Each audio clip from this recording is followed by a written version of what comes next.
This is the Tavish Goddard series, Baldwin County Superior Court, case number 2023-SU-CR 54572. We're not doing opinions. We're not doing rumors. We're doing the docket.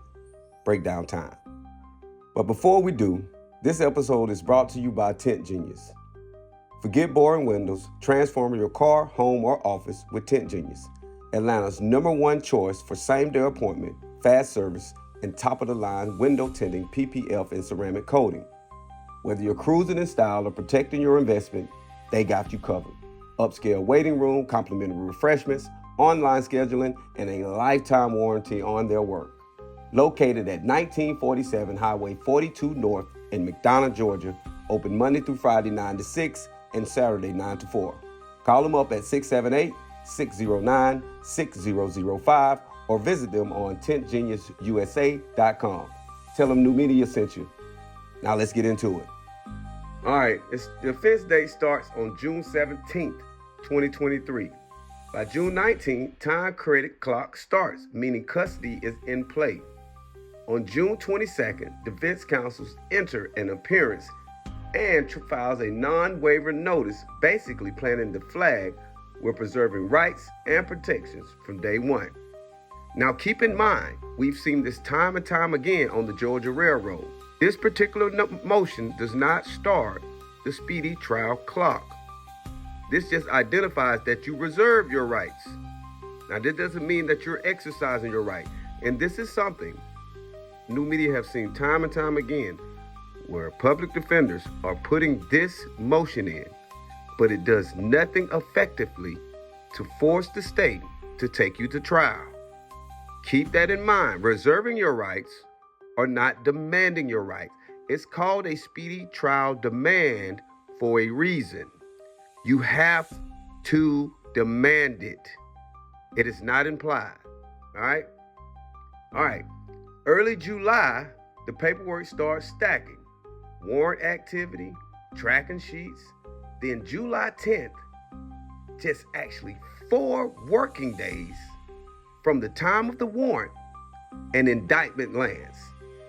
The counts listed include malice murder, felony murder, aggravated assault, and firearm-related charges tied to probation status and commission of a felony.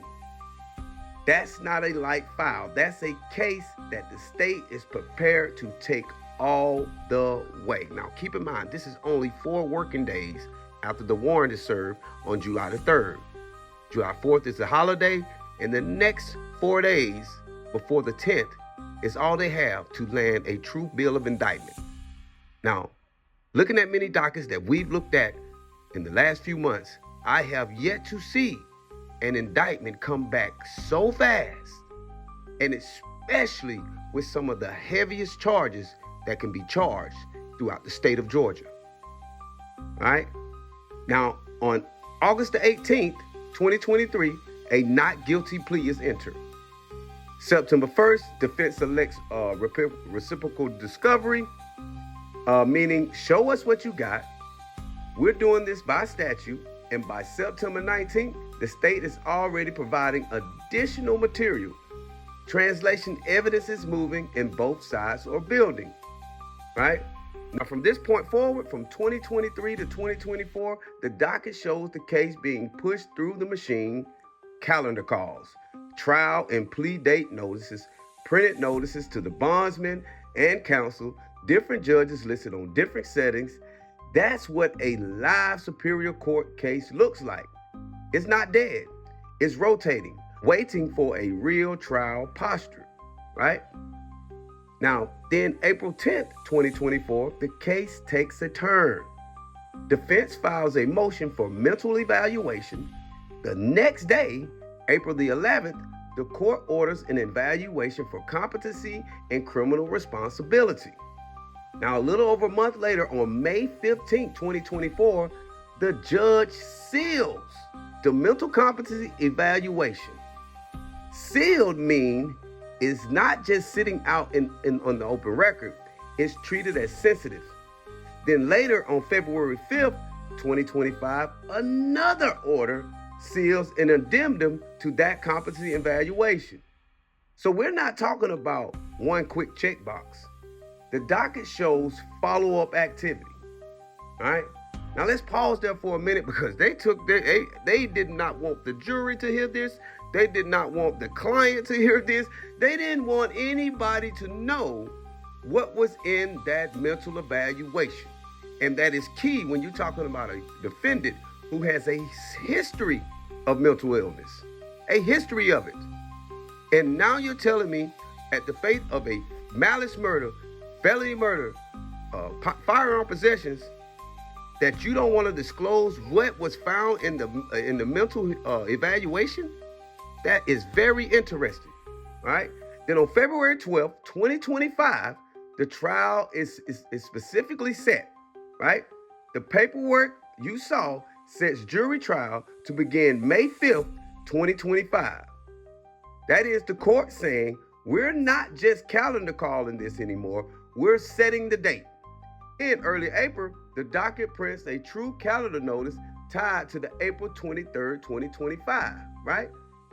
On April 14th, 2025, the state filed its intent to introduce business records by affidavit. That's trial preparations. That's prosecution lining up what they want admitted without dragging witnesses in for every receipt, record, or document, right? Then on April 25th, 2025, everything changes. The docket shows a negotiated plea. Not guilty is withdrawn. Guilty plea checklist is filed. Sentence order is filed. And at the same time, multiple null price entries hit the docket, meaning other counts are being dismissed off the indictments as part of the final resolution. Now we're going to stop here one more time because this is the most alarming part of this. Out of all the charges in this guilty plea agreement, the defendant pled guilty to the highest charge, malice murder. Let that sink in for a minute, because anybody around a courtroom, any type of lawyer, any type of law enforcement knows generally that a plea bargain reduces the charges that you plead guilty to. So the fact that he was charged with malice murder, which by the way is the hardest or the most challenging charge to prove, because you have to prove the state of mind in the individual when you're talking about malice murder. You gotta prove their actual intentions when you're talking about malice murder. And it's mighty strange that they never asked for him to admit it in open court, recant in open court, right? Generally, when you have something of this nature, they make the defendant tell exactly what they did. But in this case, this didn't happen. And then they proceed to null price all the other charges. And the guy pled guilty. Here it is. And the disposition form shows what the court entered. Guilty to malice murder. And a sentence of life with the possibility of parole. Credit for time served dating back to June 19, 2023. The remaining counts, null price.